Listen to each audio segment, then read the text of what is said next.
Chapter 11. Night Movement. Because of the huge differences in the methods that have to be used at night compared to those that we use by day, the subject of night movement deserves a chapter to itself.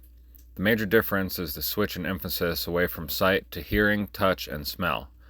Even when the ambient noise level is the same at night as during the day, one's hearing seems to be more acute. It is as if the senses are compensating for one another. The importance of the other senses compensating when the visibility is poor is well illustrated by the experience of a friend of mine. He wasn't tracking, but he was the lead scout in a patrol in an enemy stronghold during the Dhofar War in the early 1970s. The patrol was operating in very close country. The monsoon mist was like a heavy shroud over the scrub, especially during the first light period just before dawn. He was able to alert the rest of the patrol to the presence of the enemy because he detected the smell of camel meat being boiled over an open wood fire. The Adu, the enemy, were preparing their breakfast. Although they were still involved in a heavy firefight, things could have been a great deal worse without that moment's forewarning. The sense of smell is an aid not only to discover your quarry, but also to fix your whereabouts if you're in known country. Smoke, whether of tobacco or of a fire, can be smelled at incredibly long distances at night. Night vision. We can see in the dark. The retina of the eye is made up of light-sensitive cells. These are either cone-shaped or rod-shaped. The rods provide us with our night vision. They only distinguish between black and white, and they have a reaction time before they are fully effective. If you walk from a lit room into the night, you find yourself temporarily blind, while the changeover from cones to rods takes place. Full night vision takes about 40 minutes to come into operation. However, the process is a gradual one. The rods adapt very quickly at first and then slow down gradually, so you have most of your night vision within the first 5 to 10 minutes. Observe the effects of night vision for yourself. Walk from a well-lit situation into the darkness outside. At first you will see nothing, but you will be aware of a red tint to the darkness.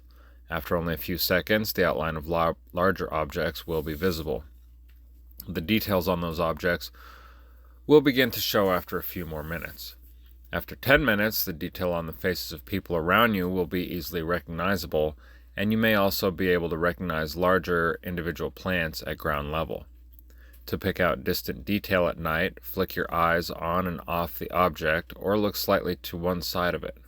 The one major problem with night vision is that it is instantly lost as soon as a light shines into your eyes. To get night vision back, you must go through the 40-minute process once more. There are a few things we can do to avoid losing night vision. If you sense a light is about to shine in your eyes, simply close them. If you need to make use of that light but still retain night vision, just close one eye. Night vision will be preserved in the eye kept closed, although you will be left with a strange lopsided feel to your vision for a few minutes. When a flashlight or several flashlights are to be used, ensure the carriers are aware of night vision and the effect that light has on it. Get them to shine flashlights at the ground, not in the air or in people's faces. As much as possible, try to avoid using flashlights at night. They illuminate only a short distance in front of you, whereas night vision will reach the horizon and thus is far more suitable for observation or navigation purposes. A group of people walking at night, all with flashlights switched on, will be walking in a bubble of light. The immediate ground will be well lit, but the eyes will not be able to penetrate beyond the bubble. One compromise is to use red or green filters on flashlights to help preserve your night vision. To summarize, at night, we see less than in daylight. We see shapes, not detail. We see skylines and silhouettes, and so does the quarry. We may see movement. If caught in the light of a vehicle, freeze, quickly close one eye to protect your night vision. Use night vision aids if available. Direct finding. Loss of sight brings with it loss of direction. People eventually walk in a kind of spiral, and one often hears of people lost in the jungle or in mist coming back on their own track. To remedy this inevitable tendency, it is necessary to take precautions when you start on your night stalk. If it is a clear, starlit night, you will experience no difficulty as the stars will give you direction, provided you take your bearings when you start. There may be a slightly stronger light in the west or in the east, depending on the time of night, which will give you a rough indication of direction. Even in the dark, try to make note of the landmarks that you pass, taking care to glance back at them after you've passed so that you will recognize the differences in their appearance from the other side. If there are no stars to guide you, your difficulties are increased. The wind may help, if it is constant, and if you note its direction at the start. At night, when there is stillness in the air, a man's voice, the bark of a dog, or the rumble of a train will carry a long distance compared with these same sounds by day. This can be a guide to the direction if you have sufficient local knowledge. Sounds carry through the ground, so if you place your ear to the ground or against the end of a stick that is touching the ground, you can frequently hear footsteps a long way off. If it is difficult to identify the exact quarter from which a sound comes, it is a help to block one ear. Noise. On the other hand, the noises that you make will be correspondingly intensified, and so it behooves you to be very careful as you move. At first, you will find that you are certain to make more noise as you night stalk. Do what you can to move only when there is covering noise, such as the wind in the trees or, in heavily populated country, the noise of a car passing down an adjacent road.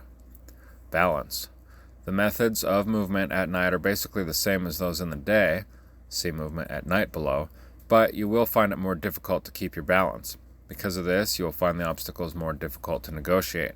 If you want to carry out a simple experiment to prove how losing the sense of sight disturbs the power of balance, stand on tiptoe and, still standing on tiptoe, shut your eyes.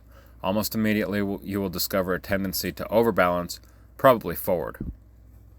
Skylining. It is best to keep as low as possible. The dangers of the skyline have been referred to before, but are especially grave at night. Shadows. During night stalking, shadows can be just as much a danger as an advantage. The stalker can use the shadow to conceal his presence, but on the other hand, he has to be aware of letting his own shadow fall on a lit patch of ground. See Chapter 7 for a full explanation of the effects of shadow. Movement at night. Daylight movements are not suitable at night. They have to be adapted. The actual method, the ghost walk, the catwalk, and the kitten crawl, varies according to the distance you are from your quarry and the type of country you are moving through. But all the time you must use cunning and move stealthily. The ghost walk. To walk quietly in the dark demands greater use of touch. Feel the ground in front with your toe before placing the foot fully down. Hold the hands in front of you and slowly move them up and down the full length of the body to detect branches, wires, or the person in front of you if you are part of a team. Figure 25. An alternative to using the hand is to use a thin stick in one hand and move this up and down. The catwalk. The technique for this is to crawl on your hands and knees, searching the ground ahead for noise-making vegetation. You move the knee forward to where your hand has searched. Figure 26. The kitten crawl. This is quiet but slow. It is also very tiring. The stalker has to lie on his front. He searches ahead for noise-making vegetation. When he lifts his body on his forearms and toes, he presses forward and then lowers his body gently to the ground. Figure 27.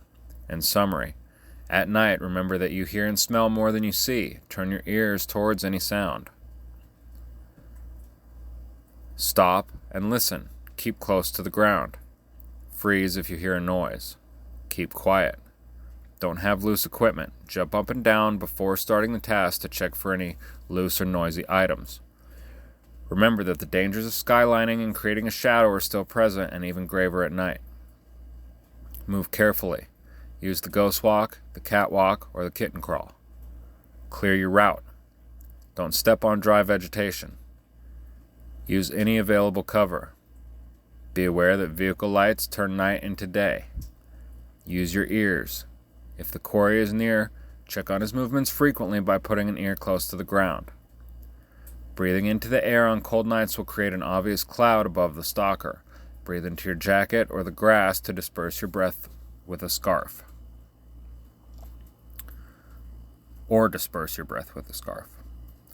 A note on safety for instructors.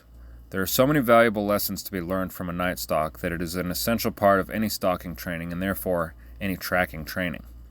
But any person involved with training, especially training young people, must take note of a safety point. It is foolish, almost criminal, to initiate night stalking training on an individual basis. This must be built up to.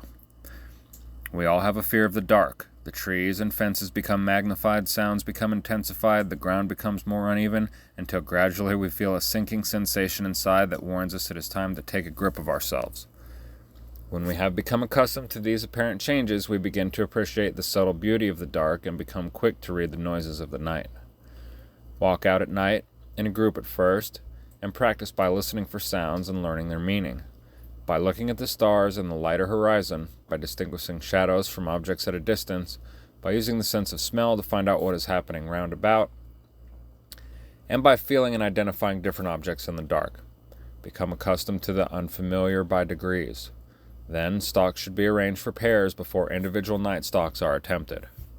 Summary: night vision. We see less than in daylight. We develop night vision. We see shapes, not details. We see skylines and silhouettes, and so does the quarry. We may see movement. If caught in the light of a vehicle, freeze. Quickly close one eye to protect your night vision. Be aware that vehicle lights turn night into day. Use night vision aids if available. Direction finding. Hearing and smell become more important. Turn your ears towards any sound. Stop and listen. Keep close to the ground. Noises. Freeze if you hear a noise. Keep quiet. Don't have loose equipment. Check before starting out. Be aware of skylining and shadows. Movement at night. Move carefully using the ghost walk, the catwalk, or the kitten crawl. Clear your route. Don't step on dry vegetation.